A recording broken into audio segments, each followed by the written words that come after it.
Ramai orang ingat kena ada duit banyak dulu baru boleh simpan emas. Sebelum itu jangan lupa share dulu video ini untuk rujukan anda masa depan. Hari ke-55 cabaran 100 hari tip kewangan. Ramai penyimpan emas yang berjaya bukan sebab diorang ni awal-awal asal-asalnya dah kaya tau. Tapi sebenarnya tahu tak berhasil dia? Rahsianya adalah diorang konsisten.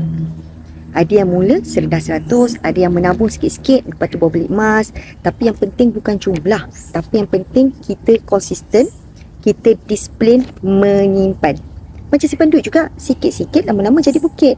Bila kita konsisten, lama-lama insya-Allah simpanan kita akan bertambah.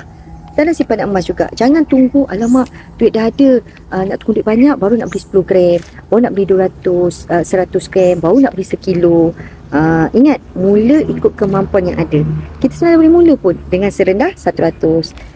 Orang yang berjaya menyimpan emas bukan sebab diorang ni kaya, bukan sebab duit diorang banyak, tapi sebab diorang tidak berhenti menyimpan. Diorang konsisten dan disiplin. So kalau hari ini anda mampu untuk mula walau dengan jumlah yang kecil, so apa tunggu lagi? Jom teacher bantu anda.